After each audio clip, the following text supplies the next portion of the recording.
देखंतु धर्मेंद्र प्रधान इस्तीफा देबे ना नाई ताकू नेकी गोटे जातीय राजनीति रे विशेष करके बीजेपी राजनीति रे गोटे छक्का पंजा जारी रहितला किंतु जेतेबेले आपण देखिबे मध्य रात्रि रे मोदी को मध्य वीडियो रील करिया को पड़िला सेबेठारु अनुमान कराउतला किछि ना किछि घटिबो।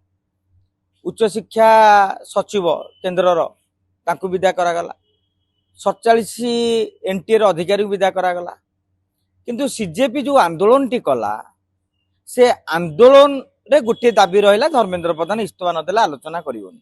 धीरे धीरे स्थिति संगीन होबार लगिला कहीं विशेष करके पुलिस जिते पिटिला से स्थिति बदली गला। तेणु कौन प्रकार धर्मेंद्र प्रधान को धर्मेंद्र इस्तीफा देइछंती। वर्तमान कथा होची जे यार परवर्ती राजनीति कौन हम जातीय राजनीति रे कौन हम राज्य राजनीति रे कौन हम।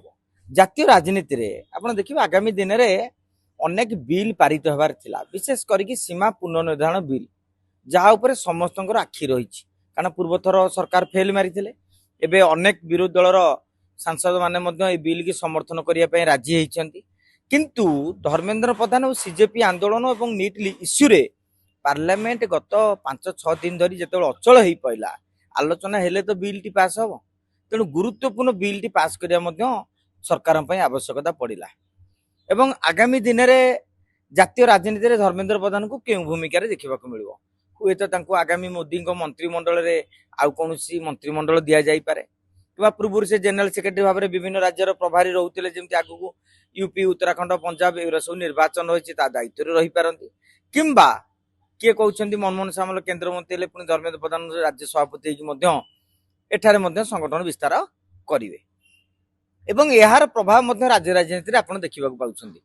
गोटे पटे आज फेसबुक पोस्ट देखिए नितिन नवीन सीधा सड़क भाव में कहले जे धर्मेंद्र प्रधान ए निष्पत्ति सहित ए निष्पत्ति पछरे प्रशंसा कले एवं दल ठिया होती कहले गोटे बड़ वार्ता देले किंतु राज्य बीजेपी जो माने धर्मेंद्र विरोधी कैंपर नेता मानकर मतामत जाकि किछि आसी पारि नै।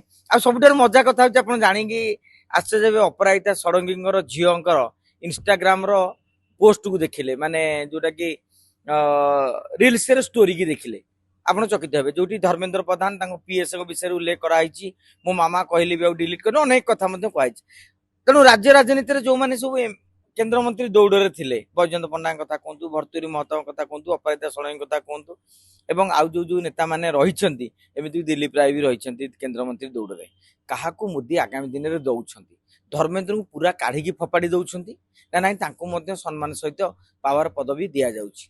तेणु अनेक जिनस निर्भर करिवो जेहेतु आज घटनाटा घटी एकता कहि परिबा जे 12 वर्ष पर मोदी मंत्रिमंडल रे जड़े मंत्री इस्तीफा देइछंती। 12 वर्ष भितर एमती घटना घटी नथला।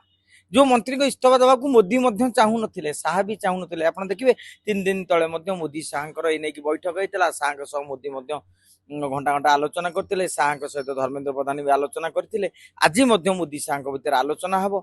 तेणु जेहेतु धर्मेंद्र प्रधान तांकर गोटे बड़ शक्ति थिले तांकर टीम रे तेणु आगामी दिन में एभली बड़ निष्पत्ति नेबा परे धर्मेंद्र को कोठी थैथान कराउची तापर अनेक कथा तापर समस्त राजनीति नजर देश विदेश कोण अनुकोण टेक्निक खबर देखंतु आम सह यूट्यूब फेसबुक और इंस्टाग्राम रे आमको देखंतु लाइक शेयर और सब्सक्राइब करने को आद्यम भूलंतुनी।